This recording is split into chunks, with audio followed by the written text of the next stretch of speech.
Hello बच्चों, let's read the question. The question says a parallel plate capacitor has a dielectric slab in it.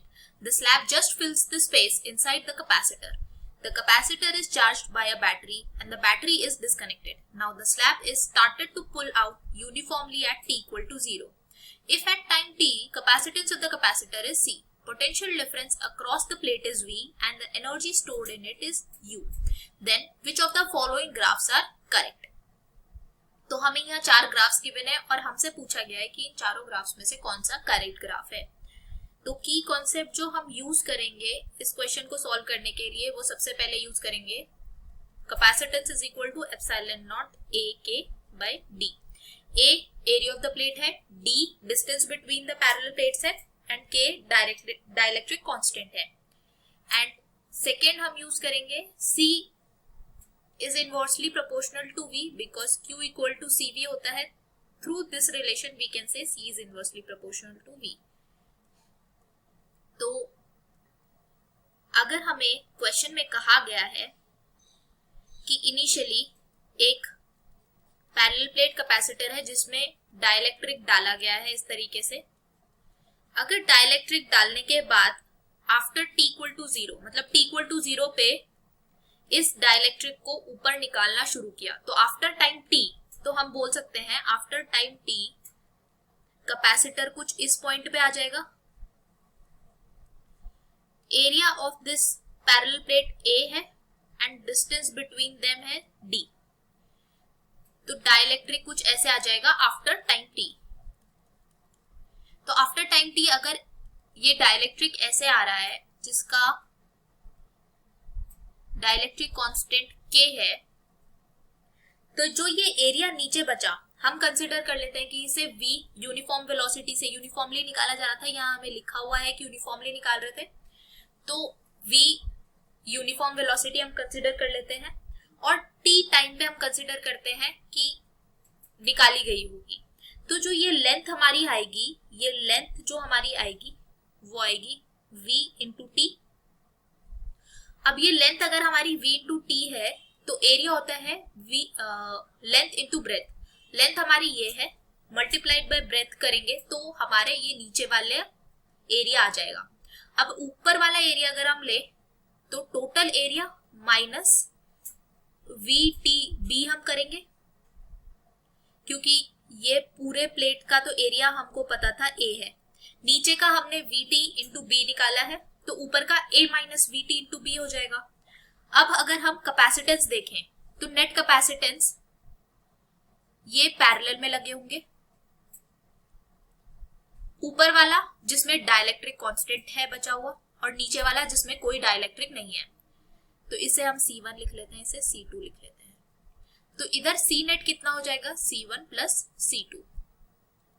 C1 जो है उसे हमने क्या बोला, एप्सिलॉन नॉट ए के बाई डी होगा बिकॉज यहाँ डाइलेक्ट्रिक भरा हुआ है अभी भी।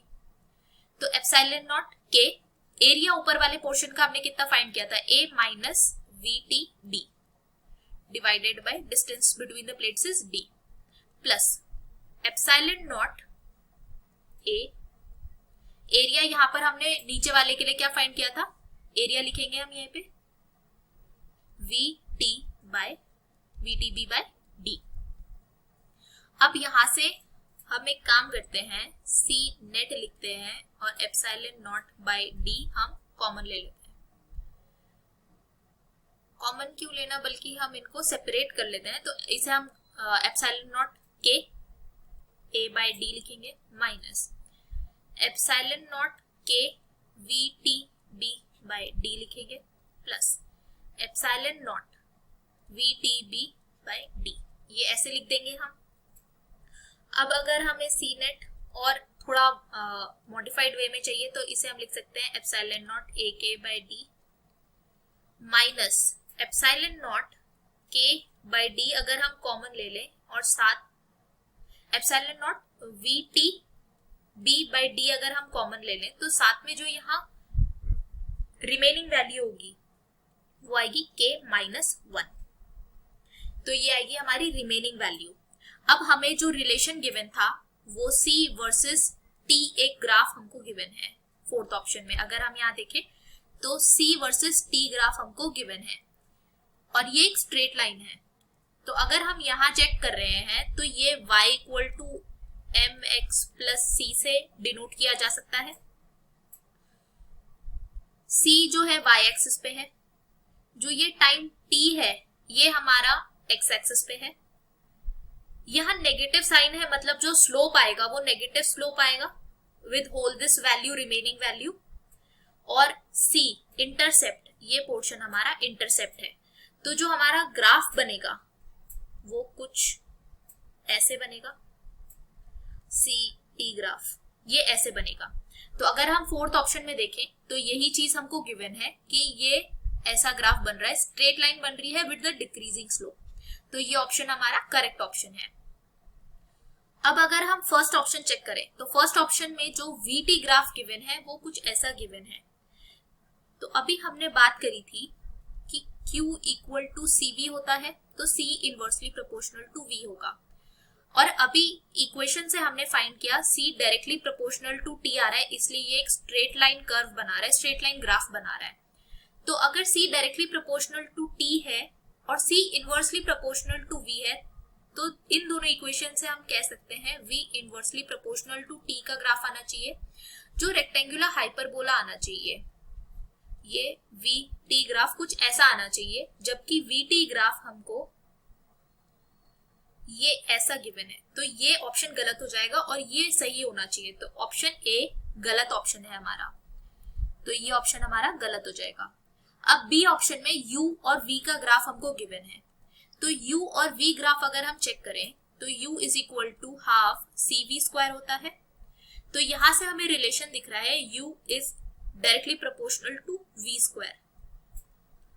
तो यहाँ एक पैराबोला बनना चाहिए था, ना कि straight line. But B option में हमें यहाँ स्ट्रेट लाइन ग्राफ गिवन है, तो ये ऑप्शन भी हमारा गलत ऑप्शन है।